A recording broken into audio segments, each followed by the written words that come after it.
Bom dia, pessoal! Então, hoje aqui a gente vai iniciar mais uma aula de Física 2. Hoje irei fazer algumas resoluções de algumas questões relacionadas ao capítulo que vimos e que possamos agora dar continuidade às nossas atividades. Espero que todos estejam bem, estejam com saúde. Então, vamos lá começar a nossa aula de hoje. Hoje eu vou fazer a solução de alguns problemas da página 164 a 169. Vou fazer algumas questões, dentre elas algumas destas. Se não der tempo de fazer todas, farei as mais importantes. Essas questões estão relacionadas ao capítulo 4, aos tipos de força. Vimos que existem vários tipos de força na dinâmica. Dentre elas existe a força resultante, a força peso, a força de tração, força de atrito, força normal, certo? Então essas forças são as principais no estudo da dinâmica. E também neste capítulo vimos a terceira lei de Newton, o que ela quis dizer, o que ela representa, o que ela estuda. Então este capítulo foi voltado para isso. E agora eu vou solucionar alguns problemas relacionados a estes conteúdos. Então vamos começar. Na questão 2 do livro, da página 164, ele diz assim: as figuras abaixo mostram 3 instantes do movimento de uma bola que foi atirada para cima por um malabarista. Quando a bola estava subindo, quando a bola estava no ponto mais alto de sua trajetória e quando a bola estava descendo. Desprezando a resistência do ar, marque a alternativa que melhor representa as forças que atuam na bola nesses 3 instantes. Então, vamos ver o desenho. Aqui está o desenho. O desenho 1, a pessoa pega a bola, ele lança para cima. A bola fica próxima da sua mão, indo em direção vertical para cima. Na figura 2, temos que a bola atinge a sua altura máxima, ou seja, lá ela está parada. E na altura 3, na figura 3, a bola já está em sentido vertical, porém para baixo, certo? Então, nesses 3 pontos, ele pergunta quais forças estão sendo atuadas nesta bola.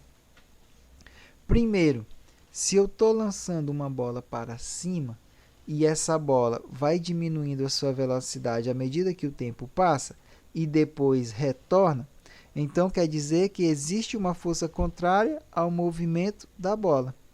A bola está indo em direção para cima. Existe uma força que todo mundo conhece, que você já conhece, que é a força devido ao campo gravitacional, que a gente chama de força da gravidade ou força peso. E a força peso, ela sempre está voltada para baixo. Então, nesses 3 pontos, tanto na figura 1, como na 2, como na 3, a única força que se aplica nesta bola é a força da gravidade. Então, e ela tem direção vertical, porém o sentido sempre dela é para baixo, que aponta sempre para o centro da Terra. Então, a resposta correta é a letra A, que está aqui, todos voltados para baixo. Vamos para a questão 6. Eu pulei aí algumas questões, como eu disse para vocês, colocando aquelas apenas mais importantes, para a gente ter uma noção de tudo. Então, o que diz a questão 6? Ele diz assim: a figura abaixo mostra um garoto balançando numa corda passando pelo ponto no sentido anti-horário. Um observador parado no solo observa o garoto e supõe existir 4 forças atuando sobre ele nesse momento. Então, eu tenho aqui um jovem que está segurando por um fio, certo? Então, esta é a figura. E ele quer saber quais as forças que estão sendo atuadas nesse cara aí no ponto de vista do observador. Do ponto de vista do observador, quais das forças abaixo estão de fato atuando sobre o garoto na posição A? Então, aqui nesta posição, quais são as forças que estão sendo aplicadas aqui neste garoto? Então, vamos lá. Uma força vertical para baixo exercida pela Terra? Sim, força da gravidade. Acabamos de ver no exemplo 2, na questão 2. 2. Uma força apontando de A para O, exercido pela corda. Primeiro, eu vi que existe uma força da gravidade que é nesse sentido para baixo, correto? E ele diz que existe uma força de A para O, nesse sentido devido à corda. Sim, que é o que a gente chama de força de tensão. Um objeto está preso por um fio, existe uma força que resiste a este material, resiste a esse objeto, resiste a esse corpo. Então, por enquanto, essas duas forças estão sendo atuantes neste corpo. Então, 1 e 2 estão corretas. 3. Uma força na direção do movimento do garoto exercida pela velocidade. Não, isso está errado. Não tem nada a ver. E a 4. Uma força aponta de O para A exercida pelo garoto. Também não existe isso. Certo? Então, a mesma força que o jovem está fazendo é a mesma da tensão, que é a força de reação. Porém, é a mesma do fio. Então, só existem essas duas forças. Então, eu posso dizer que só 1 e 2 estão corretas. Então, é a letra D. Resposta correta é a letra D. Quais são as forças? A força peso e a força de tensão. Assinale verdadeiro ou falso para as afirmações a seguir. Então, de acordo com a afirmação, vou julgar se é verdadeiro ou se é falso. Primeira opção, ele diz assim: um menino joga uma pedra em uma janela, quebrando um dos vidros. A pedra, entretanto, chega intacta à parte interna da casa. Nesse caso, a força aplicada pelo vidro na pedra está incompleta. Vou continuar aqui no livro. Nesse caso, a força aplicada pela pedra no vidro é maior que a força aplicada pelo vidro na pedra. Então, essa primeira opção aí, a gente pode ver que é falsa. Por quê? Porque pela terceira lei de Newton, uma força de reação ela vai ser igual à força de ação, porém vai mudar apenas o sentido. Então, se a pedra chega numa determinada força no vidro, logo também o vidro vai aplicar a mesma força na pedra.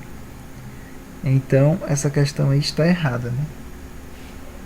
2. Na segunda opção. Quando um carro bate em um poste, ele amassa porque ao mesmo tempo em que ele aplica uma força no poste, o poste aplica uma força nele. Correto. Acabamos de falar da terceira lei de Newton. E isto é um exemplo desta lei, né? Ação e reação. Quando eu aplico ação em um corpo, este corpo vai aplicar uma determinada reação. E lembrando, esta força de reação sempre tem a mesma intensidade da ação, porém só muda o seu sentido. No outro, ele diz assim: um homem tenta, sem sucesso, empurrar uma enorme caixa de um plano horizontal. Isto se deve ao fato de a força de ação aplicada pelo homem se equilibrar com a sua respectiva reação, ou atrito. Também é falsa. Vamos lá, pessoal. Toda vez quando se falar de atrito, atrito não é uma força de reação. Tem movimento ou não, atrito nunca vai ser uma força de reação, certo? Ela é uma força de ação. Então, isso daí também está errado. No outro, ele diz assim: um corpo em queda livre está unicamente sob a ação da força peso, que não possui reação. Também está errado. Ele não está unicamente, pode não estar unicamente sob a ação da força peso. Pode ser que exista outra força. Como, por exemplo, quando o objeto está caindo, a resistência do ar. Certo? Um corpo em queda livre está unicamente sob a ação da força peso, cuja reação está aplicada na Terra. Agora aqui sim é verdade. Um corpo em queda livre está unicamente sob a ação da força peso, cuja reação, aqui ele já fala da reação, que é aplicada pela Terra. Sim. Quando um objeto está caindo, além da Terra estar puxando ele, existe a força de reação que também o objeto puxa a Terra em seu sentido. Ou seja, não só a Terra puxa o material, como também o material puxa a Terra, que é uma força de reação. Então isso aqui é verdade. Um corpo está em repouso sobre uma mesa horizontal. Nesse caso, a força de reação, a força normal é a força de reação do peso. Errado. A força normal não é uma força de reação da força peso. Ela é uma força devido ao princípio de exclusão de Pauli. Ah, professor, o que é isso? É um princípio que diz que um corpo não pode entrar dentro de outro. Então, para impedir que um corpo penetre o outro, o que é que acontece? Acontece que cria-se uma força de reação entre esses materiais.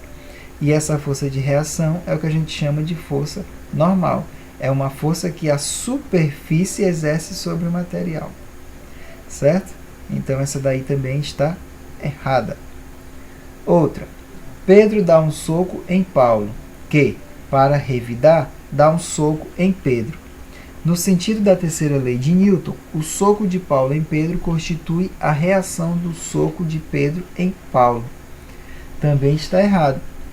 A força de reação, quem dá não vai ser o soco. Se eu estou pegando um soco no rosto, quem vai aplicar a força de reação é meu rosto e não a minha mão. Tranquilo? Então aí ele faz um embaraço aí para confundir a nossa cabeça. Porém, a força é outro corpo, que no caso ele disse aí é a mão de Paulo. Então está também errado. E a última opção ele diz assim: um homem, após dar um violento soco no rosto do outro, sente dor na mão. Essa dor foi causada pela força que o rosto do outro homem aplicou sobre a mão do primeiro. Foi o que acabamos de falar, isso aqui agora está correto. Porque o próprio rosto está aplicando uma força de reação na mão. E é por isso que a mão do rapaz doeu. Tranquilo? Então vamos para a próxima questão. Pulei aqui para 14 porque as outras são bem parecidas com as anteriores. São questões teóricas, então não vou perder tanto tempo assim com elas. É muito parecido com as outras, então dá para vocês resolverem sozinhos. Quando o astronauta Neil Armstrong desceu do módulo lunar e pisou na Lua, em 20 de julho de 1969, a massa total, incluindo seu corpo, trajes espaciais e equipamento de sobrevivência, era de aproximadamente 300 kg. O campo gravitacional lunar é cerca de 1,6 do campo gravitacional terrestre.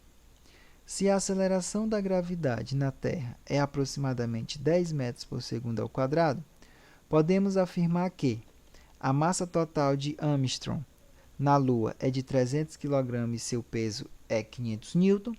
A massa total de Armstrong na Terra é de 50 kg e seu peso é de 3.000 N. A massa total de Armstrong na Terra é de 300 kg e seu peso é 500 N. A massa total de Armstrong na Lua é de 50 kg e seu peso é de 3.000 N. E o peso de Armstrong na Lua e na Terra são iguais. Então, vamos ver a resolução aí no próximo vídeo desta questão. Na questão 14 aí, ele me dá algumas informações que eu vou anotar aqui. A massa do astronauta junto com seus acessórios, ele diz que dá um total de 300 kg. Então, tá aí eu tenho a massa do astronauta junto com seus acessórios. Ele me disse também na questão que a gravidade da Lua equivale a 1/6 vezes a gravidade da Terra. Mas a gravidade da Terra é o quê? 10 metros por segundo ao quadrado. Então, obtemos que a gravidade da Lua vai ser aproximadamente 1,67 metros por segundo ao quadrado. Certo? Então, já tenho a gravidade da Lua e tenho a massa. Vamos calcular o peso desse cara na Lua. Então, o peso desse astronauta na Lua vai ser igual a massa, que é 300, vezes a gravidade da Lua, que é de 1,67. Então, temos que o peso do astronauta junto com seus acessórios na Lua é de aproximadamente 500 newton. Então está aqui uma informação. Mais uma informação. Vamos calcular agora o peso dele na Terra. Então o peso dele na Terra vai ser o quê? Massa, que continua a mesma, massa não muda, vezes a gravidade da Terra, que é o quê? 10. Então o peso desse astronauta junto com seus acessórios na Terra é de quê? 3.000 newtons. E de cara já olhamos e vemos que a letra correta é a letra A. Bom, a questão 16 aqui também irei pular, é muito tranquilo, é só teoria, é só para você identificar para onde é que está sendo apontado a força neste sistema aqui. É muito tranquilo, dá para ver que a força vai estar aqui nessa direção, é a letra D, né? Vou deixar para vocês interpretarem, que é igual às primeiras questões. Vamos para a 18, que esta requer um pouco de cálculo. Então ele diz assim: uma pessoa idosa de 68 kg, ao se pesar, o faz apoiada a sua bengala como mostra a figura. Com a pessoa em repouso, a leitura da balança é de 650 newton. Considere a gravidade igual a 10 e, supondo que a força exercida pela bengala sobre a pessoa seja vertical, calcule o seu módulo e determine o seu sentido. Então, eu quero saber aqui na letra A qual o valor dessa força exercida pela bengala. E a letra B, ele quer que eu calcule o módulo da força da balança exerce sobre a pessoa e determine sua direção e seu sentido. Então, a letra B é fácil, basta eu pegar 68 multiplicado por 10, que dá 680 newton, que é a força normal, que vai ser igual à força peso. Fácil. A letra A, vou mostrar para vocês a resolução no próximo vídeo. Bom, pessoal, na questão 18 aqui, eu vou fazer a mesma coisa. Vou anotar as informações que ele me deu e depois vamos resolver o nosso problema. Ele me disse, nesse problema, que a massa de uma pessoa que vai subir numa balança é de 68 kg. Então, está aqui a massa da pessoa. Ele disse que a leitura do peso da balança é de aproximadamente, o peso medido na balança é de 650 newton. Então, tá aqui, tenho duas informações. A gravidade também ele diz que é 10. Isso aqui todo mundo não precisa nem anotar, mas vamos lá. 10 metros por segundo ao quadrado. Na letra A, ele me pergunta assim: supondo que a força exercida pela balança sobre a pessoa seja vertical, calcule o seu módulo e determine o seu sentido. Então vamos lá, vou desenhar aqui nosso problema. Eu tenho aqui uma balança e uma pessoa que está se pesando. Vamos lá, quais são as forças que estão sendo aplicadas neste cara? Nós temos o que? O peso, que está neste sentido. Porém, esse idoso, ele possui uma bengala e essa bengala exerce uma força no chão. É o que ele quer calcular. Ele quer calcular essa força aqui que está para cima. Então, é esta força aqui que ele quer calcular, na letra A. Então, vamos lá. O que é que eu tenho que fazer? Como está em equilíbrio, eu calculo o peso dele aqui na Terra vai ser o que? Massa vezes gravidade. O peso dele é 68 vezes a gravidade, que é 10. Então, o peso desse cara corretamente vai ser o que? 680 newton. Bom, se eu sei que o peso dele é de 680 newton e que na balança foi medido o que? 650 newton, então eu tenho que o peso, a força que a bengala faz, vai ser o quê? Vai ser a força peso menos a força medida na balança. Então, vou botar o peso medido na balança. Então, a força da bengala vai ser o quê? 680 menos 650. Então, nosso resultado vai ser que a força da balança FB vai ser de 30 Newton. Então, está aí a resposta da nossa letra A. Para terminarmos essas questões por hoje, nesta aula, vou fazer aqui apenas a questão 20. Vou deixar 21, 22 e 23 para o próximo vídeo, porque elas requerem um pouco mais de cálculo. E aí eu vou deixar para a próxima aula, assim como também irei passar outra lista, agora com questões mais complexas e muito mais divertidas. Então vamos para a questão 20. Evaristo avalia o peso de dois objetos utilizando o dinamômetro, cuja mola tem constante elástica de 35 Newton por metro. Inicialmente, ele pendura um objeto A no dinamômetro e a deformação apresentada pela mola é de 10 centímetros. Em seguida, retira A e pendura B no mesmo aparelho, observando uma distensão de 20 centímetros. Após essas medidas, Evaristo conclui, corretamente, que os pesos A e B, respectivamente em newtons, valem. Bom, nessa questão 20 aí, ela é muito interessante, está relacionado com a força elástica, e vamos ver aqui, anotar aqui alguns dados que a questão me dá. Ela me diz que existe uma mola com constante elástica igual a 35 Newton por metro. O que é que ela me diz mais? Nessa questão, eu colocando um objeto nesta mola, um objeto A nesta mola, ele diz que ocorre uma distensão devido a esse corpo de 10 centímetros. Então, eu coloco esse corpo, a mola distende-se de 10 centímetros. Quando eu coloco um corpo, eu retiro o A e coloco outro corpo na mesma mola, um corpo B, porém esse corpo com maior massa. Temos aqui B. Ele diz, no meu problema, que a distensão dessa mola devido a esse corpo B é de 20 centímetros. E aí a questão me pede o peso aqui de A, ou melhor, a força-peso devido à massa de A, e a força-peso devido à massa de B. Então, é isso que eu quero calcular, o peso de A e o peso de B.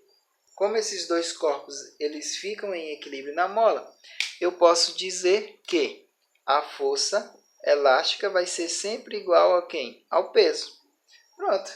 Usando essa simples definição, eu posso calcular o peso de A e o peso de B. Como é que fica?